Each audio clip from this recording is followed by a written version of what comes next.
Okay. Thank you. All right, up next is the proposed public hearing for ordinance amending Chapter 3.78 of the Bremerton Municipal Code entitled Multifamily Property Tax Exemption. Planning Manager Garrett Jackson is here to present this item. And this item requires a public hearing. Mr. Jackson. Okay, thank you. Well, I put my presentation pulled up. Just a moment.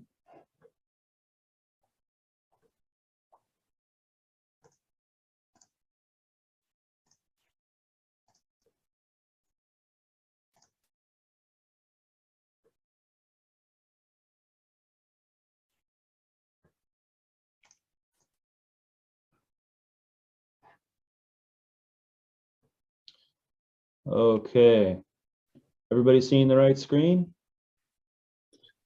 Yeah, is there a way for you to go like full screen with the presentation slide? Okay, thank you. Thanks for your patience, everyone.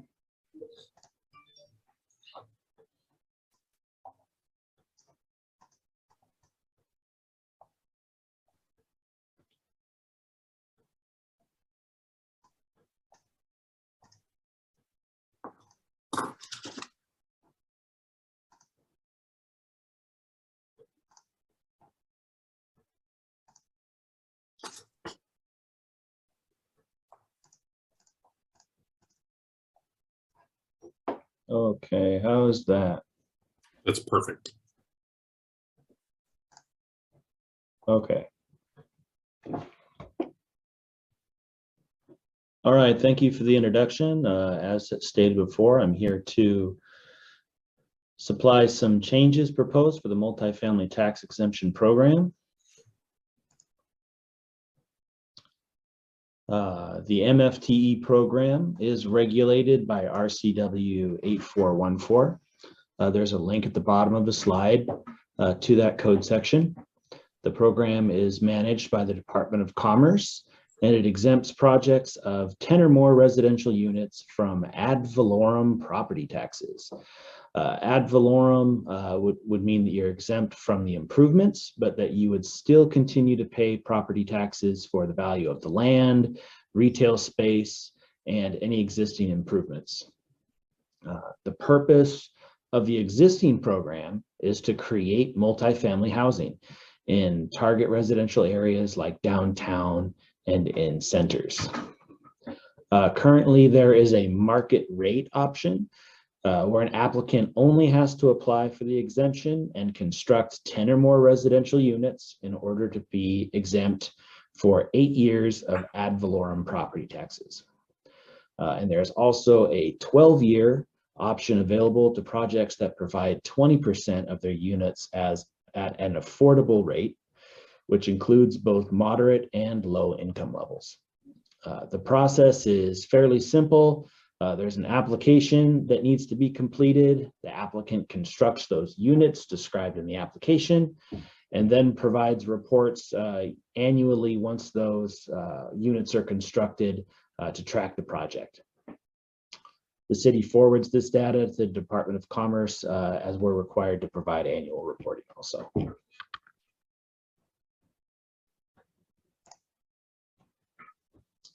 Okay, here's a quick breakdown of our current MFTE projects and their residential unit counts. A map is provided which illustrates where participating projects are located throughout the city. And you can see that the majority are clustered in our downtown area.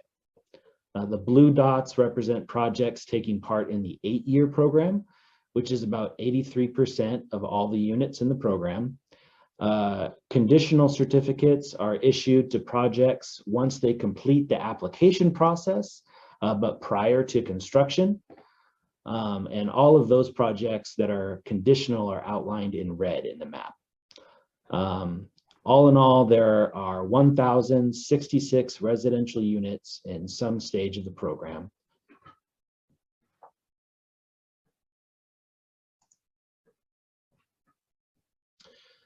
Okay, why make the change now?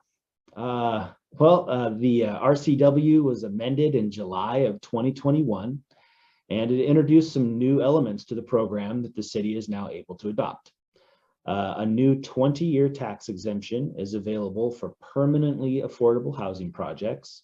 And the statute details that permanently affordable housing means housing that's affordable for 99 years at least. And the amendment also provides for a potential 12-year extension to existing MFTE projects that continue to provide affordable housing. So you can get your current MFTE extended an additional 12 years per the current state code. Secondly, there are some administrative practices that the city has been operating under that should be codified so that applicants have a better idea of the permitting expectations. And lastly, the code changes are proposed in order to transition the basic purpose of the MFTE program. Currently, the program is geared towards stimulating new housing construction, and the proposed revisions would shift the focus of the program to providing affordable housing.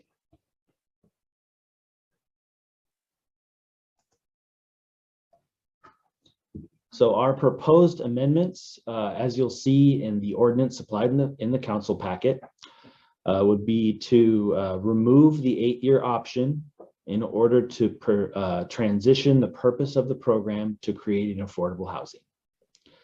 Add a 20-year MFTE option for permanent affordable housing, which is the new law that was just referenced. Added a new provision for the 12-year extension to the MFTE program for projects that will provide affordable housing, and to codify existing MFTE administrative practices related to unit mix and displacement, which we'll discuss later.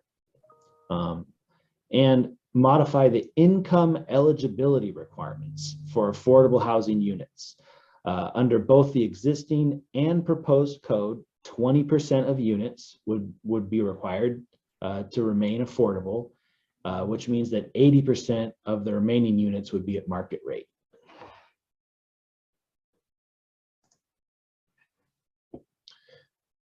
Okay, so why remove the 8-year market rate option? As I've already mentioned,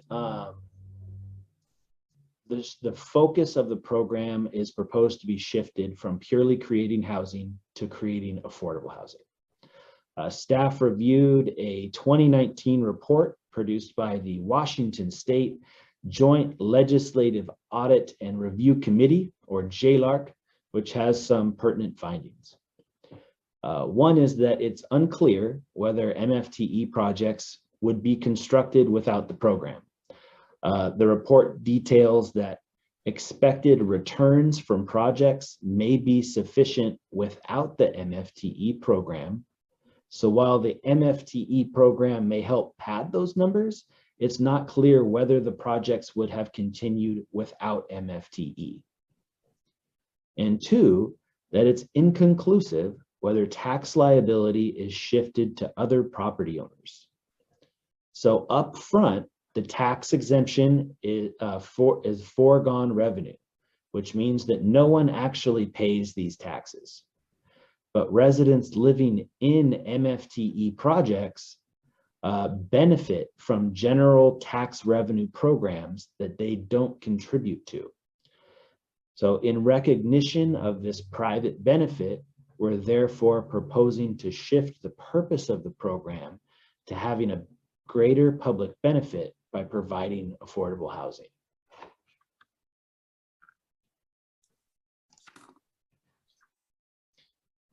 So to codify practices of tenant displacement and unit mix. So the RCW currently prohibits displacement, which means that essentially if you're demolishing a duplex in order to construct an apartment building, that the developer is required to provide residents of that soon to be demolished duplex with housing of comparable size, quality, and price, and at a reasonable opportunity to relocate. So what does that mean in practice?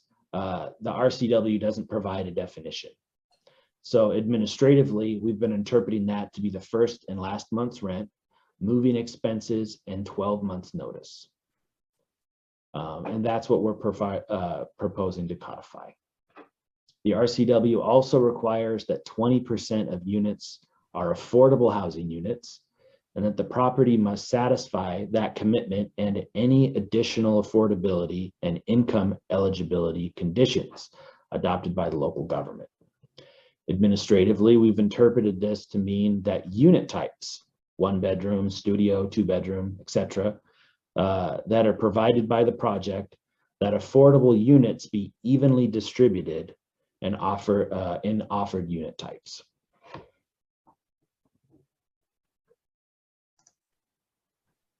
Okay, income eligibility. So this is the lengthiest portion of the presentation where we're going to be providing some terminology and other numbers for you to look at.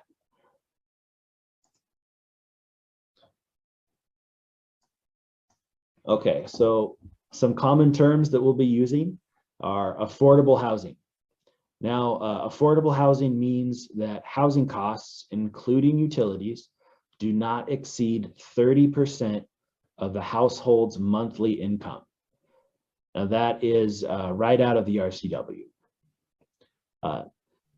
Median family income is the midpoint of a region's income distribution. Half the families in a region earn more than the median and half earn less. We also commonly refer to this as area median income, or AMI. I think that's the more commonly used term. MSA means Metropolitan Statistical Area. Now this is for Bremerton, this means the Bremerton-Silverdale MSA, which is what a HUD tool that we'll be referring to uses for their analysis. The United States Department of Housing and Urban Development Income Limits Documentation System. To avoid saying that too many times during the presentation, we are going to call it the HUD MSA tool. And it's a tool used to calculate housing program income limits nationwide using methodology in accordance with Section 3B2 of the U.S. Housing Act. So the tool sets maximum rental charges based off family income levels.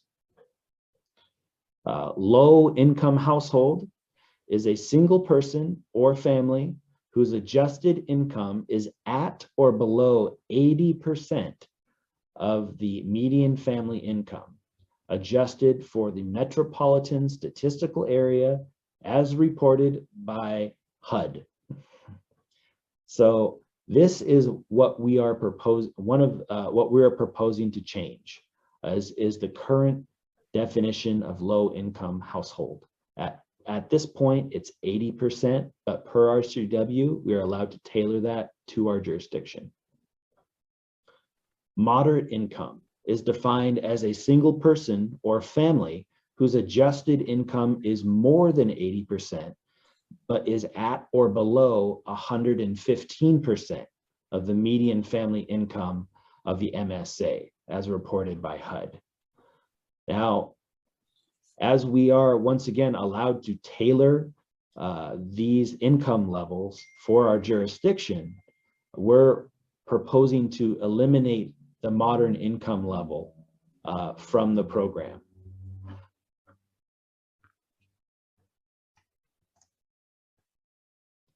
So the data sets that we used were the HUD MSA tool that were referenced earlier and the US Census. So the HUD MSA tool provides county-wide numbers. So the Bremerton-Silverdale Statistical Area provides numbers and estimates for all of Kitsap County. It's updated annually. It's adjustable to family size. So however many people may be in your household, the HUD MSA tool can provide an adjusted rate. It's the standard used in RCW 8414, which is what the multifamily tax exemption program is based off of. And it's a reliable data source that's used by housing programs nationwide.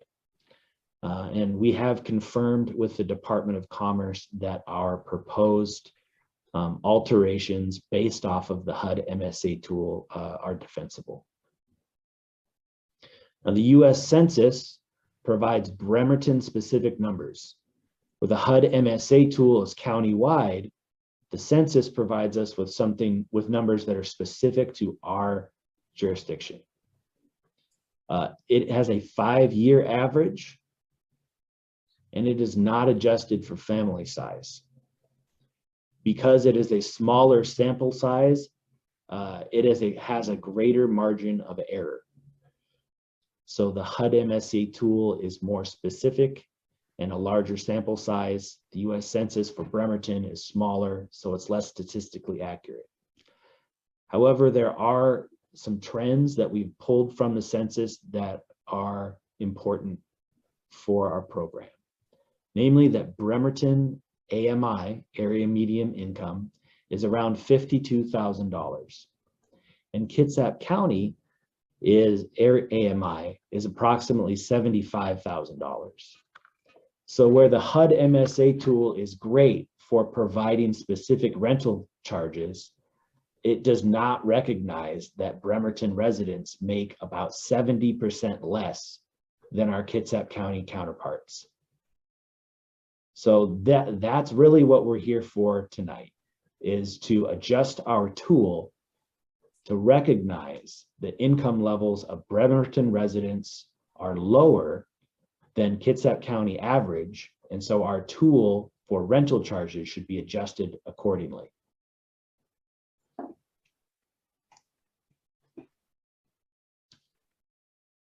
Okay, so this is an excerpt from the Housing and Urban Development MSA tool.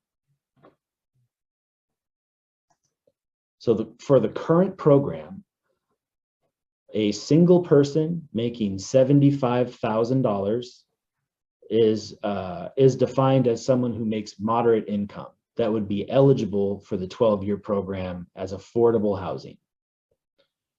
A single person making $75,000 could pay a rent of $1,900 and be considered affordable housing with our current program. And that goes up to a family of 4 making $108,000 that could provide a monthly charge of $2,700 and be considered affordable housing.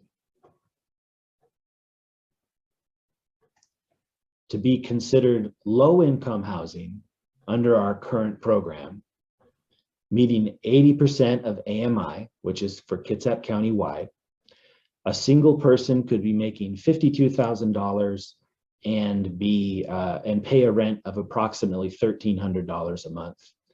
And a low-income family of 4 could be making $75,000 and provided a monthly rent of approximately $1,900.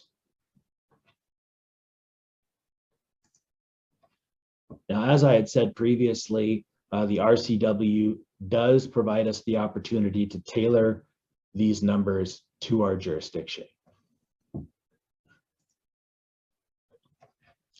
So as relayed earlier, we are proposing to eliminate the moderate income level and to redefine the low income level from 80% AMI to 60% AMI to be more in tune with what Bremerton residents' incomes are like. So under the proposed program, a single person making $39,000 a year would qualify as low income and have a maximum rent of $989. And a family of 4 making $56,000 a year would have their rent capped at $1,400 a month.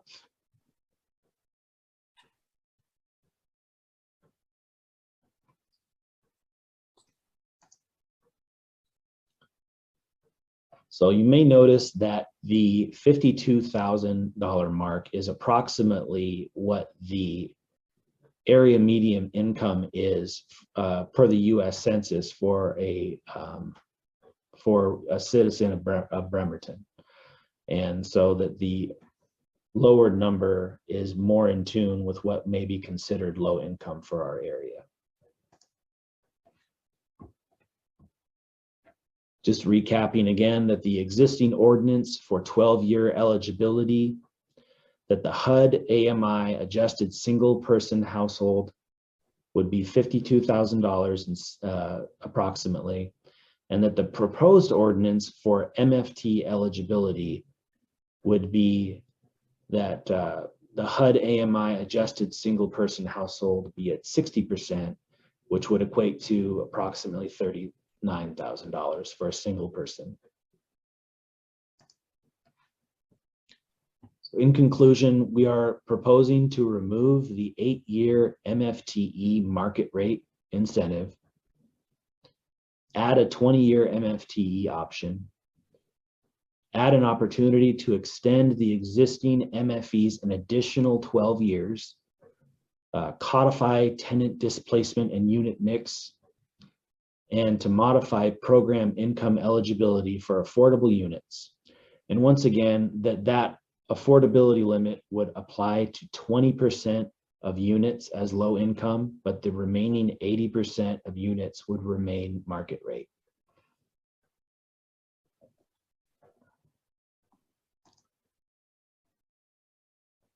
And that's the end of the presentation. Thank